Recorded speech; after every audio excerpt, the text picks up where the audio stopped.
ಸರ್ಕಾರ ಕೇಂದ್ರ ಸರ್ಕಾರ ಗ್ಯಾಸಿನ ಒಂದು ಬೆಲೆಯನ್ನು ಏರಿಸಿದ್ದಾರೆ. ಅದಕ್ಕೆ ನಮ್ಮ ಉಗ್ರವಾದ ಹೋರಾಟವನ್ನು ಮಾಡ್ತಾ ಇದ್ದೀವಿ ಮಹಿಳೆಯರೆಲ್ಲರೂ ಸೇರಿ. ಇದಕ್ಕೆ ನಮ್ಮ ಧಿಕ್ಕಾರ ಇರುತ್ತದೆ.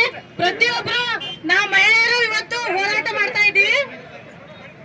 ನಾವು ತಹಶೀಲ್ದಾರ್ ಸಾಹೇಬರಿಗೆ ಮನವಿ ಕೊಡ್ತೀವಿ. ಈ ಮನವಿಯನ್ನ ಕೇಂದ್ರ ಸರ್ಕಾರ ಮುಟ್ಟಿಸುವಂತ ವ್ಯವಸ್ಥೆಯನ್ನು ಅವ್ರು ಮಾಡಬೇಕು. ಮನವಿ ಚಾಲಕ್ಕೆ ಬರ್ಬೇಕಾಗಿ ವಿನಂತಿ. ಇನ್ನಮ್ಮ ಇದು ಕವಿತಾಕರು ಒಂದು ಎರಡು ಮಾತುಗಳಂತ ವಿನಂತಿ ಮಾಡ್ಕೊಳ್ತೀವಿ. ಸಿದ್ದು ಕೊಣ್ಣೂರ್ ಅವರ ನೇತೃತ್ವದಲ್ಲಿ ಸುಮಿತ್ರಾ ಗುಳ್ಬಾ ಬಾಗಲಕೋಟೆ ಜಿಲ್ಲಾ ಅಧ್ಯಕ್ಷರ ಮತ್ತು ಸಿದ್ದು ಕೊಣ್ಣೂರ್ ಅವರ ನೇತೃತ್ವದಲ್ಲಿ ಒಂದು ಗ್ಯಾಸ್ ಪ್ರತಿಭಟನೆ.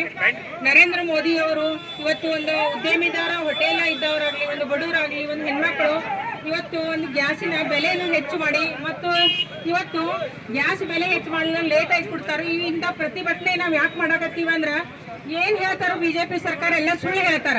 ಖರೆ ಅಂತೂ ಯಾವುದೂ ಇಲ್ಲ. ಯಾರಿಗೊಂದು ರೂಪಾಯಿನೂ ಯಾರು ಫಾಯ್ದೆ ಮಾಡಿಲ್ಲ ಅವರು ಬಿಜೆಪಿ ಸರ್ಕಾರದವರು. ಆಮೇಲೆ ಈ ಗ್ಯಾಸ್ ಬೆಲೆ ಯಾಕೆ ಹೆಚ್ಚು ಮಾಡ್ತಾರಂದ್ರ ತಮ್ಮ ಸ್ವಾರ್ಥಕ್ಕಾಗಿ ಮಾಡ್ತಾರ ಅವ್ರು. ಅದಕ್ಕೆ ಸಚಿವರಿಗೆ ನಾವು ಇವತ್ತು ಮನವಿ ಕೊಡೋದು ಯಾಕಂದ್ರೆ ಇವತ್ತು ಒಂದು ಹೋಟೆಲ್ದವರು, ಉದ್ಯಮಿದಾರರು, ಒಂದು ಬಡವ ಹೆಣ್ಮಕ್ಳು ಎಲ್ಲರೂ ಮೊದಲು ಏನ್ ಮಾಡ್ಯಾರು, ಗ್ಯಾಸ್ ಅಂತ ಹೇಳಿ ಎಲ್ಲರಿಗೂ ಕೊಟ್ಟು ಇವತ್ತು ಬಿಜೆಪಿ ಸರ್ಕಾರ ಅನ್ಯಾಯ ಮಾಡ್ತದೆ. ಅದಕ್ಕೆ ಗ್ಯಾಸ್ ಬೆಲೆ ಏರಿಕೆಯಾಗಿ ನಾವು ಈ ತಹಸೀಲ್ದಾರ್ ಅವರು ಮತ್ತು ಎಲ್ಲ ನಮ್ಮ ನೇತರ ಉಗ್ರ ಹೋರಾಟವನ್ನು ನಾವು ದಿನಗಳಲ್ಲಿ ಮಾಡ್ತೀವಿ. ಇಷ್ಟಕ್ಕೆ ಅವರು ಬೆಲೆ ಇಳಿಕೆ ಮಾಡಿದ್ರೆ ಒಂದು ಮಾತು, ಇಲ್ಲ ಅಂದ್ರೆ ನಾವು ಹೆಚ್ಚಿಗೆ ಮಹಿಳೆಯರು ಸೇರಿ ಉಗ್ರ ಹೋರಾಟ ಮಾಡ್ತೀವಿ ಅಂತ ಹೇಳಿ ತಹಸೀಲ್ದಾರ್ ಮನವಿಯನ್ನು ಸ್ವೀಕಾರ ಮಾಡಬೇಕು. ಕವಿತಾ ಕೊಣ್ಣೂರನ್ನು ಅದರ ಮನವಿಯನ್ನು ಕೊಡಬೇಕಾಗಿ ಹೋಗಿ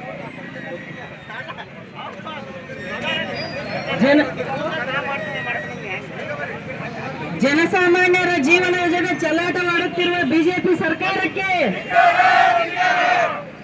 ಈ ಸಿಲಿಂಡರ್ ಏರಿಕೆಯಿಂದ ಬಡವರ್ಗದವರಿಗೆ, ಹೋಟೆಲ್ ಉದ್ಯಮದವರಿಗೆ ತುಂಬಾ ಒಂದು ತೊಂದರೆ ಆಗೈತಿ. ಈ ನಮ್ಮ ರಾಜ್ಯ ಸರ್ಕಾರ ಪಂಚ ಗ್ಯಾರಂಟಿಗಳಿಂದ ನಮ್ಮ ಹೆಣ್ಣು ಮಕ್ಕಳಿಗೆ ಸ್ಪಂದನೆ ಮಾಡೈತಿ. ಆದ್ರೆ ಕೇಂದ್ರ ಸರ್ಕಾರ ಯಾವುದಕ್ಕೂ ಸ್ಪಂದನೆ ಮಾಡಿಲ್ಲ. ಆ ಸರ್ಕಾರಕ್ಕೆ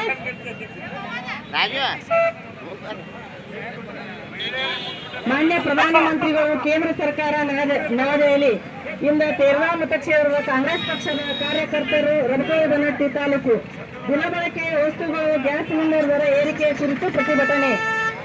ದಿನಬಳಕೆಯ ವಸ್ತುಗಳು ಹಾಗೂ ಗ್ಯಾಸ್ ಸಿಲಿಂಡರ್ ದರಗಳಲ್ಲಿ ಏಕಾಏಕಿ 60 ರೂಪಾಯಿಯಷ್ಟು ದರ ಏರಿಕೆ ಮಾಡಿರುವುದರಿಂದ ದೀನ ದಲಿತರು ಹಾಗೂ ಮಧ್ಯಮ ವರ್ಗದ ಜನರಿಗೆ ಜನಜೀವನ ಸಾಗಿಸುವುದು ಅಸ್ತವ್ಯಸ್ತವಾಗಿದೆ. ಆದ ಕಾರಣ ಕೇಂದ್ರ ಸರ್ಕಾರವು ಜನರ ಅಹವಾಲನ್ನು ಪರಿಗಣಿಸಿ ಎಲ್ಲ ದಿನಬಳಕೆಯ ವಸ್ತುಗಳ ದರಗಳನ್ನು ತಕ್ಷಣ ಕಡಿಮೆ ಮಾಡಬೇಕೆಂದು ತಮ್ಮಲ್ಲಿ ಆಗ್ರಹಿಸುತ್ತೇವೆ. ಇದರ ಸಲುವಾಗಿ ತಹಸೀಲ್ದಾರ್ ಅವರಿಗೆ ಮನವಿಯನ್ನು ಕೊಡುತ್ತೇವೆ. ಸ್ವೀಕರಿಸಬೇಕು.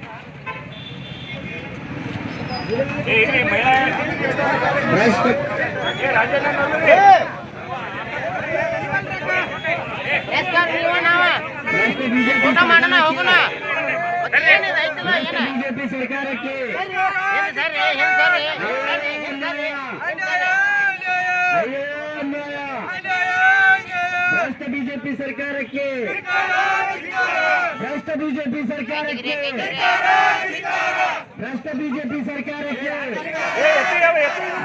ಭಾರತ್ ಮಾತಾಕ್ಕೆ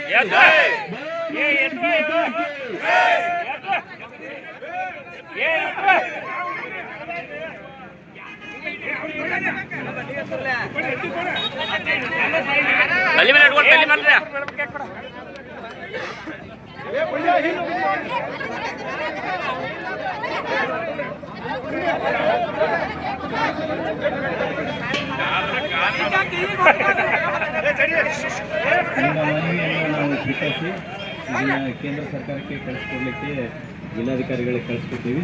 ಶಾಂತ ರೀತಿಯಾಗಿ ನೀವು ಇಲ್ಲಿ ಪ್ರತಿಭಟನೆ ಮಾಡೋದಕ್ಕೆ ನಿಮ್ಮೆಲ್ಲರಿಗೂ ಧನ್ಯವಾದ ಹೇಳಿ ಈ ಪ್ರತಿಭಟನೆಯನ್ನು ಇಲ್ಲಿಗೆ ಕೈಬಿಟ್ಟು ಸಾರ್ವಜನಿಕರಿಗೆ ಅನುಕೂಲ ಮಾಡಿಕೊಡಬೇಕಾಗಿ ವಿನಂತಿ.